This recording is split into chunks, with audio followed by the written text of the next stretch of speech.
안녕하십니까.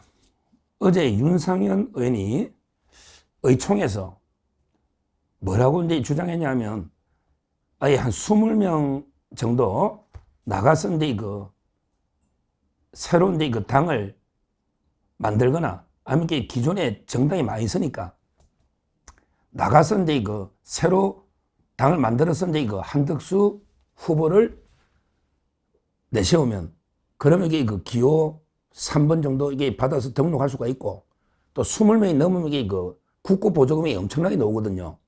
교섭단체 이거 아니고 하늘과 땅 차이입니다. 그러니까 이제 모든 문제 해결되지 않냐.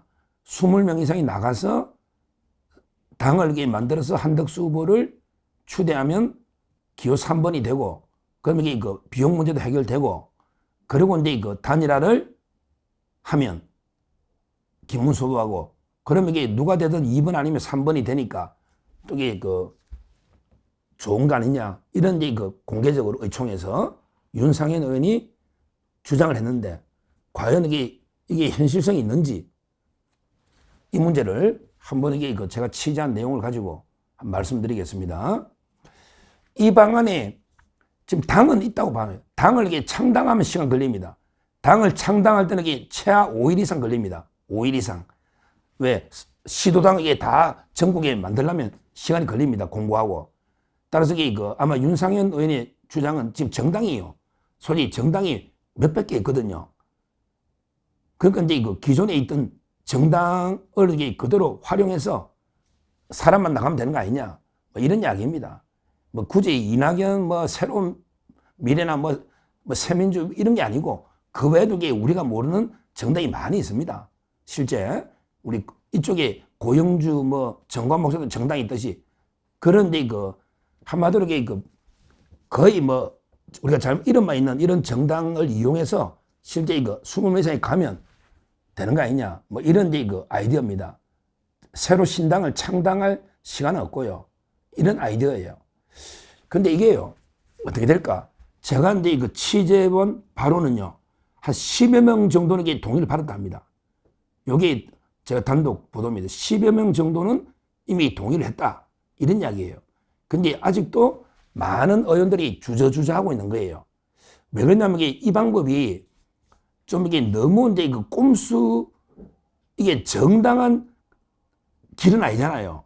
워낙에 겁박 아니고 지금 여러 때문에 어쩔 수 없는 이게 고육지책인데 그러나 이게 좀 꼼수처럼 이게 국민들이 볼 거 아닙니까? 옛날에 DJP 연합할 때 JP가 교섭단체가 안 되는 거야.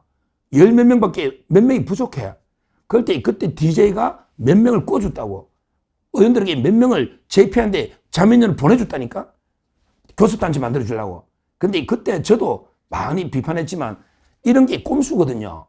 그러니까 이제 이번에 한 20명 정도 거의 뭐 위장 탈당시켜서 기존의 정당을 이용해서 한덕수를 기호 3번 만들어 놨다가 나중에 다음 주나 그 다음 주나 등록 전에 25일 전에 단일하자.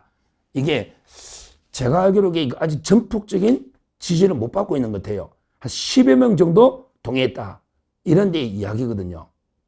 근데 저 개인적으로는 이 방법은 국민들이 볼 때 조금 이게 너무 정치공학 꼼수 그게 느낌이 나잖아요. 이런 거 우리 옛날에 뭐 민영배가 위장 탈당하고 이럴 때도 우리 많이 비판했지만 이게 모양새가 아주 국민들 보기 안 좋다. 이런 편법까지 다 동원해서 과연 이게 이 점에 이길 수 있겠나 이런 생각도 들기도 하고요.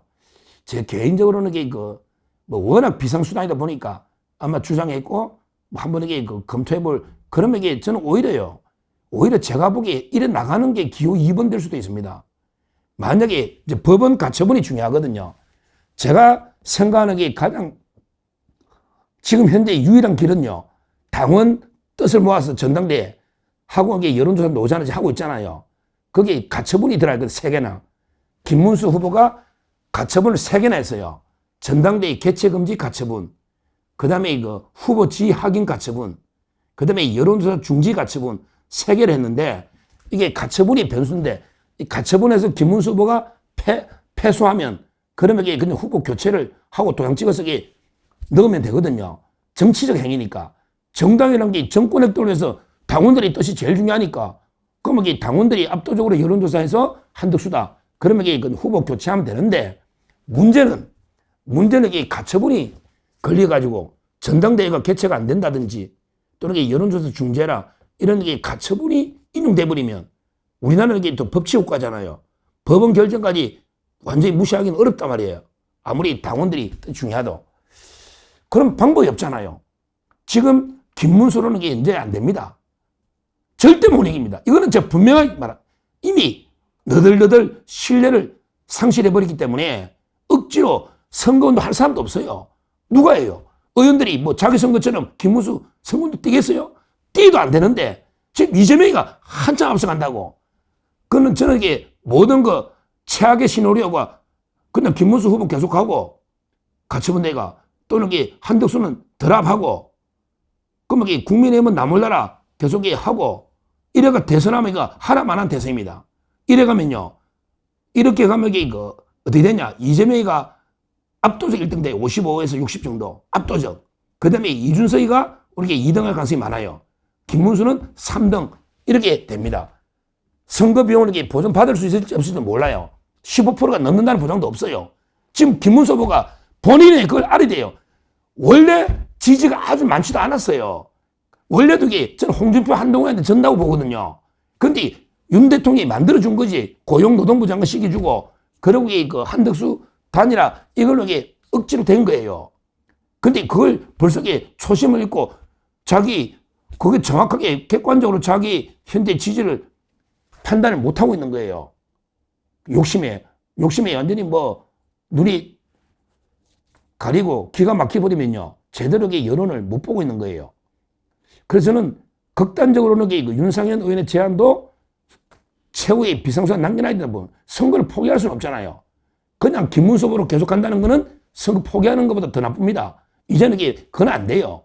어떻게 김문수를 찍어요? 지금은 이제 정치 약속 안 지키는 거는 뭐 이재명이도 마찬가지지만 약속 안 지키는 사람에게 누가 찍어주겠습니까? 이미 김문수는 끝났다 봐요. 당연히 후보가 되나 안 되나 저는 끝났다 봐요. 그러면 이게 유일한 방법은 이게 후보 교체라고 했는데 근데 가처분이라는 변수가 오늘 아마 결과가 나올 텐데 그러면 이게 후보를 못 내는 경우도 있잖아요. 그리고 가처분이 인용돼도 비대위원장 권영세가 직인을 안 찍어줄 거예요. 그러면 이게 그냥 자폭하는 거지. 직인 안 찍어주면 결국 이게 대선은 끝나는 겁니다.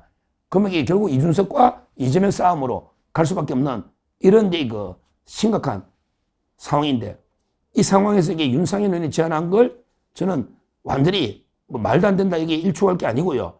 이런 이게 플랜 A, B 없으면 C라도 플랜 C라도 이게 필요한 거예요. 그렇게 되면 어떻게 된다? 그렇게 되면 이게 한동훈계 빼고 대다수는 신당으로 갑니다. 한덕수 당으로 간단 말이야. 왜? 김문수 지지하는 현역이 없잖아요. 현역은 없잖아, 배지는. 뭐 이게 원외 몇 명은 있죠. 김재원, 오죽하면 김재원 최고 비서실장하고 현역이 없으니까 김문수 돕겠다는 현역이 없어요. 그래서 저는 그러면 이게 어떻게 된다? 한동훈계에 한 20명이 남고요. 그 다음에 모르겠어요. 뭐, 김문수하고 어리적혀서 나경원 의원이 어떻게 마지막까지 당을 지키려고 남아있을지, 그건 제가 모르겠는데, 한 몇 명 남아있을지. 그러면 이게 대다수 5, 60명 이상이 한덕수 당으로 가는 거예요. 그러면 이게 그 당이 기호 2번이 되는 거예요. 기호 2번. 그 다음에 득표가 되고, 그 당이 정통, 이제 윤석열 당이 되는 거죠. 솔직히, 뭐, 윤심이 한덕수한테 있다는 거는 이게 뭐, 말은 안 하죠. 윤통은 중립입니다. 근데 말은 안 하지만, 보면 이게 우리가 느끼잖아요. 보면 느끼잖아요. 윤심이 어디 있는지 느끼잖아. 윤심이 이미 한덕수한테 가 있단 말이에요. 그러면 이게 왜? 그건 윤상현 의원이나 보면 알잖아요. 윤상현 의원이 제일 윤석열 때는 많이 만나고 제일 강하게 지지했잖아요. 그거 보면 알잖아요. 저도 이게 여러 루트를 듣고 있고. 그런데 해서 이게 윤 대통령이 개입한다는 뜻은 아닙니다. 그러나 속마음을 이렇게 우리가 읽을 수가 있다. 묵시적으로. 이렇게 보는 거예요. 그래서 저는 지금은 제가 이제 10명 정도가 신당 이렇게 동의했다고 들었는데 제가 그 명단도 아는데 뭐 밝힐 건 아니고 하여튼 이 중요한 거는 진짜 이게 플랜 C로 일단 후보 교체해보고 근데 뭐 가처분이 내가 아니 못할 때는 끝까지 김문수로 갈 수는 없는 거예요. 도장도 안 찍어줄 거예요. 뭐 그건 안 되죠. 그래. 차라리 후보 안 내는 게 낫지. 그냥 대선 보이콧하는 게 낫지. 김문수 후보에게 어떻게 몇 프로 따겠습니까? 안 되는 거예요. 그러면 이게 저는 오히려 친윤 의원들이 대거 신당 한덕수 당으로 가면요. 그럼 어떻게 된다? 그게 기호 2번이 되는 거예요. 이쪽이 기호 3번이 되고 그러면 이게 또 싸움이 어떻게 될지 이렇게 빅텐트가 치어지는 겁니다. 이게 저는 무조건 윤상현의 제안을 우리가 일촉할 게 아니고 약간 이게 정치공학 꼼수는 맞다. 그러나 이게 어쩔 수 없는 지금 이게 초비상 상황이잖아요. 이럴 때는 이게 이런 정치공학도 저는 필요하다. 이 가능성을 이게 일촉할 게 아니고 오히려 이게 대거 가자. 그러니까 윤상현은 20명 가자는 건데 제가 보기에 그냥 80명 다 가자. 한동훈계만 남겨놓고 그러니까 한동훈하고 김문수만 선거운동 뭐 자기들이 국민의힘 하든지 그러면 완전히 국민의힘은 해산되는 거죠. 뭐 국민의힘이 뭐 대단한 당입니까? 솔직히 저 국민의힘 지진했지만 이게 대단한 당은 아니잖아요. 뭐 얼마든지 이래서 이게 어떻게 보면 윤의견이죠. 윤석열 의견입니다. 어떻게 보면 이런 식으로 가서 이재명과 그래도 싸우는 이게 유일한 저는 세 번째 플랜으로 우리가 한번 이게 검토를 해봐야 된다. 이렇게 보고요. 아마 오늘 가처분 결과가 김문수 후보가 기각돼 버리면 그러면 이게 후보 교체가 바로 이게 현실화 될 겁니다. 후보 등록은 이게 정당이 하는 거예요. 당원이 하는 거예요. 후보 추천은. 뭐 기존에 어차피 경선은 사기 경선 아닙니까? 기존의 경선은 사기 경선이야. 왜? 한덕수 팔아가지고 이게 한동훈 이기고 홍준표 이겼는데 그 정당한 경선 아니에요. 사기 경선이에요. 사기 경선. 거기에 저도 가담한 건 제가 반성하지만 제가 사기 경선에서 쌍수연합 문덕 어쩌고 저쩌고 저도 저는 김문수 후보를 믿었죠. 제 잘못이지만 제가 김문수 후보를 믿었다고 15년 동안 설마 이렇게 약속 어길지는 몰랐던 거예요. 그래서 저는 지금 후보 교체하고 그다음에 나머지는 정 안 되면 신당 창당에서 대거 다 친윤 의원들이 다 옮겨가는 이런 비상 우리가 이런 방법도 우리가 지금 고민해 봐야 된다. 이 방법을 배제할 게 아니다. 이렇게 보고 20명이 아니고 우리가 대거 가서 기호 2번을 따야 된다. 이렇게 말씀을 드립니다. 감사합니다.